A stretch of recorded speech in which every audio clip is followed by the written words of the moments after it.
ప్రస్తుతం మనతో పాటు ప్రముఖ ఆధ్యాత్మికవేత్త ఆస్ట్రాలజర్ బ్రహ్మశ్రీ సుభాష్ శర్మ గారు మనతో ఉన్నారు. గురువుగారితో మాట్లాడదాం. నమస్కారం గురుగారు. శ్రీమాత్రేనమండి. సో జూన్ మాసం విశేషంగా వృషభ రాశి వాళ్ళకి ఏదన్నా ఫేట్ ఏమన్నా చేంజ్ అవబోతుందా?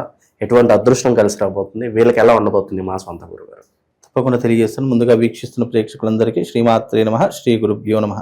జ్ఞాని నామ్నపి చేతాంసి దేవి భగవతీ హిత బలాయ కృష్ణమోహాయ మహామాయ ప్రయశ్చతి. వృషభ రాశి వారికి ఈ జూన్ మాసంలో గురు సంచారం అనేటటువంటిది మారబోతుంది. అందులోనూ గురు యొక్క అనుగ్రహం అనేటటువంటి తగ్గబోతుంది. కాబట్టి ఈ మాసంలో వృషభ రాశి వారు కాస్త జాగ్రత్తగా ఉండాలి. ఇంకోటి ఏంటంటే వృషభ రాశి వారు కష్టపడేటటువంటి తత్వం కలిగినటువంటి వారు, అందులోనూ విలాసవంతమైనటువంటి జీవితం గడపడానికి, అలాగే లగ్జరీ లైఫ్ని అనుభవించడానికి ఎంతో కృషి చేసేటటువంటి వారిలో వృషభ రాశి వారు ఒకరు అని చెప్పుకోవచ్చు. కానీ దానికి తగ్గటువంటి కష్టాలని కూడా వృషభ రాశి వారు ఎక్కువగా పడుతూ ఉంటారు. కుటుంబం పట్ల శ్రద్ధ ఎక్కువగా ఉంటుంది. అయిన వాళ్ళ మధ్య ప్రేమ, అనురాగాలు, ఆప్యాయతలు చాలా ఎక్కువగా ఉంటూ ఉంటాయి. వీళ్ళకి ఏంటంటే సుఖమైనటువంటి జీవితం అనుభవించాలి, ఈజీ మనీని ఎక్కువగా సంపాదించాలి, మనం ఎక్కువ కష్టపడకుండా మనం తక్కువ కష్టంలోనే ఎక్కువ మొత్తంలో సంపాదించాలి అనేటటువంటి ఆసక్తి కలిగినటువంటి వారిలో ఈ యొక్క వృషభ రాశి వారు ఒకరు అని చెప్పుకోవచ్చు. వృషభ రాశి వారు ఎవరైతే ఉన్నారో ముఖ్యంగా తమ కష్టాన్ని నమ్ముకునేటటువంటి ప్రయత్నం చేయాలి. ఎదుటి వారి మీద అస్సలు ఆశపడకుండా ఉండాలి. ఎదుటి వారు ఏదో చేస్తారో ఏదో వస్తుందిలే అనేటటువంటి స్వార్థం అనేటువంటి మర్చిపోయేటటువంటి ప్రయత్నం చేయండి. ఎందుకంటే ఈ వృషభ రాశి వారికి ఈ మాసంలో శత్రువుల యొక్క బెడద, శత్రువుల యొక్క బాధ విపరీతంగా పెరిగిపోతూ ఉంటుంది. మనశ్శాంతి కరువైపోతూ ఉంటుంది. ఇన్ని రోజులు పడ్డటువంటి కష్టానికి అవకాశాలు లేక నిరాశ నిస్పృహలకు లోనయ్యేటటువంటి పరిస్థితులు ఈ మాసంలో ఈ యొక్క వృషభ రాశి వారికి ఏర్పడతాయి. అలాగే ఈ మాసంలో గనక గురువు స్థానం చేంజ్ అవ్వడం వల్ల, మార్పు చెందడం వల్ల ముఖ్యంగా వీళ్లకు వృషభ రాశి వారికి 3వ స్థానంలో గురువు అనేటటువంటి సంచారం జరుగుతుంది. తృతీయ స్థానం గురు సంచారం అనేటటువంటిది అంత లాభదాయకమైనటువంటి స్థానం కాదు. ఖర్చులు అధికమవుతూ ఉంటాయి, భారం పెరిగిపోతూ ఉంటుంది. చేసే వృత్తి వ్యాపారాదుల్లో ట్రాన్స్ఫర్స్ జరగడం కానీ, లేదు బదిలీలు కావడం కానీ, లేదా ఉన్న దాంట్లోనే అడ్జస్ట్మెంట్ చేసుకోవడం కానీ ఇలాంటివి జరుగుతాయి. ఆశించినటువంటి ఫలితాలు మాత్రం దక్కవు. ముఖ్యంగా వీళ్ళు ఏదైతే కలలు కంటారో అవి కొంతవరకు పెండింగ్ పడేటటువంటి అవకాశాలు ఈ మాసంలో ఏర్పడుతూ ఉంటాయి. కనుక వీళ్ళకు శత్రువులు కూడా అదే రకంగా ఎక్కువయ్యేటటువంటి పరిస్థితులు కూడా ఈ మాసంలో ఏర్పడుతూ ఉంటాయి. కాబట్టి వృషభ రాశి వారు ఎవరైతే ఉన్నారో కోపం, ఆవేశం తగ్గించుకోవాలి. అనవసరంగా తొందరపడి నిర్ణయాలు అస్సలు తీసుకోకుండా ఉంటే అన్ని రకాలుగా బాగుంటుంది. కనుక వృషభ రాశి వారు ఎవరైతే ఉన్నారో ముఖ్యంగా దైవానుగ్రహాన్ని పొందేటటువంటి ప్రయత్నం చేయండి. అలాగే దైవాన్ని ఎక్కువగా ప్రార్థించేటటువంటి ప్రయత్నం చేస్తే కొంతవరకు శుభం లాభం కలిగేటటువంటి అవకాశము వృషభ రాశి వారి యొక్క జాతకంలో ఏర్పడుతుందండి.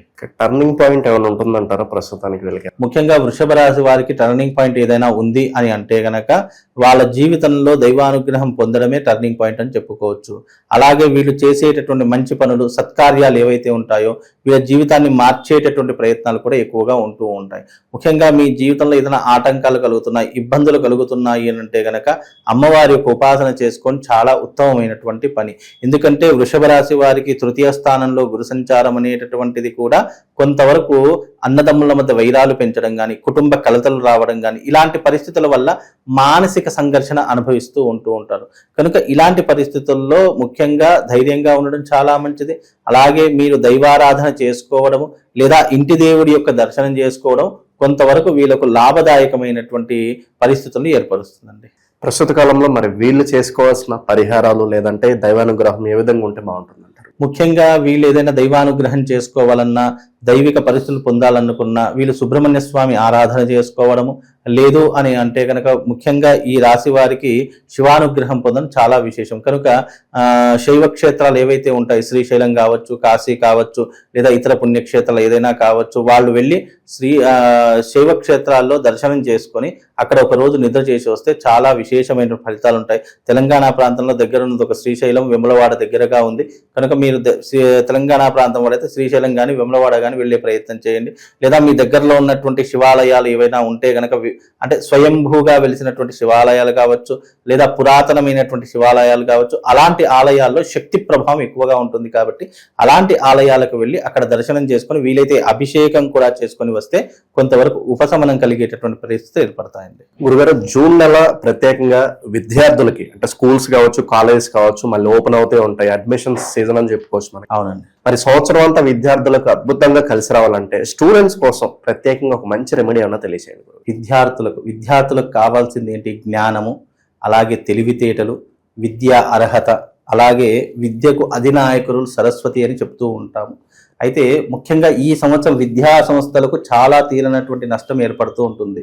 కాబట్టి విద్యా సంస్థలు చేసుకోవాల్సినటువంటిది ఏంటంటే, ఎవరి విద్యా సంస్థలు అయితే ఉన్నాయో ఆ విద్యా సంస్థలో ఉన్న ప్రతి ఒక్కరూ తమ విద్యా సంస్థలో రాజశ్యామల యాగం చేయించుకోవాలి. రాజశ్యామల యాగం అనేటటువంటిది ఎంత గొప్పనైనటువంటిది అంటే, ఆ తల్లిని ఆశ్రయించిన, ఆ తల్లిని నమ్మిన మనకిచ్చేటటువంటి జ్ఞానాలు ఏంటి అంటే గనక చదువు, జ్ఞాపక శక్తి, అలాగే మంచి అర్హత, అలాగే మంచి జ్ఞానాన్ని ఇచ్చేటటువంటి తల్లిగా విరాజిల్లుతుంది. మీరు ఎప్పుడైనా గమనించండి, ముక్కోటి దేవతల్లో అమ్మవార్లకు ఇద్దరికే వీణలు ఉంటాయి. ఒకటి సరస్వతి అమ్మవారి చేతిలో ఒక వీణ ఉంటుంది, రెండవది రాజశ్యామల అమ్మవారి చేతిలో వీణ ఉంటుంది. అంటే సరస్వతీదేవి అమ్మవారికి మరొక అవతారమే రాజశ్యామలాదేవి. ఈ తల్లి మంత్రినిగా పనిచేసేటటువంటి తల్లి.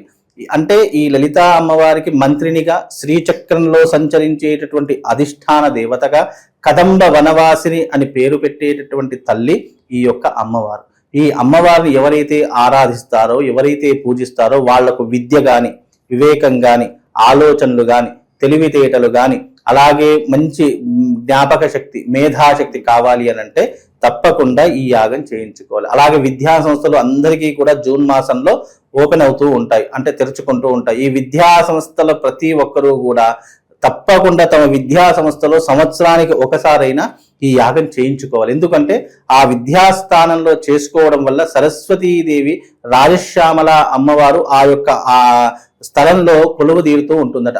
ఎక్కడైతే ప్రతి ఒక్క ఏడాది ఈ యొక్క యాగం చేస్తారో విద్యా సంస్థలు ముఖ్యంగా, అక్కడ చదువుల తల్లి విరాజిల్లుతూ ఉంటుంది.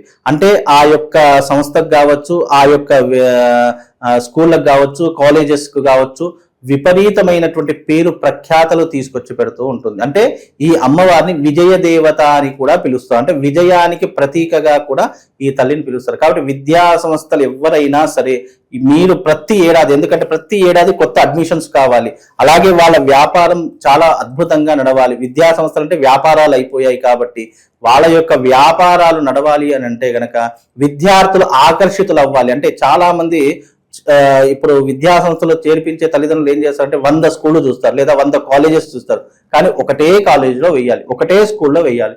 మరి ఆ ఒక్క స్కూల్కి ఎందుకు అంత ప్రాధాన్యత వస్తుంది అని అంటే కనుక ఆకర్షణ శక్తి.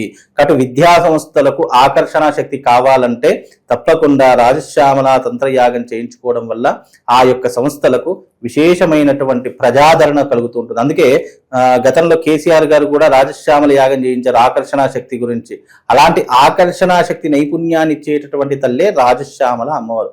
కాబట్టి విద్యకు అధినాయకులు కూడా అమ్మవారే అవుతుంది. కాబట్టి ఈ యొక్క యాగం చేయించుకుంటే విశేషమైనటువంటి పుణ్య ఫలితం కలగడంతో పాటు మీరు అన్నట్టుగా ఆ విద్యా సంస్థలు మంచి పేరు ప్రఖ్యాతలను గడిస్తూ ఉంటాయి, మంచి అందుబాటులో ఉండేటటువంటి పరిస్థితులు ఏర్పరచుకుంటాయి, గొప్ప స్థాయికి వెళ్ళేటటువంటి అవకాశం కూడా ఆ విద్యా సంస్థలకు ఏర్పడుతుంది. ఆ విద్యా సంస్థలో చదువుకున్న విద్యార్థులకు కూడా మంచి సత్ప్రయోజనాలు కలుగుతాయి. అక్కడికి అడుగు పెట్టగానే మానసిక స్థితి కావచ్చు, మానసిక ప్రశాంతత కావచ్చు, అన్నీ కూడా సమపాలనలో ఉండేటటువంటి అద్భుతమైనటువంటి రెమెడీ ఈ యొక్క రెమెడీ.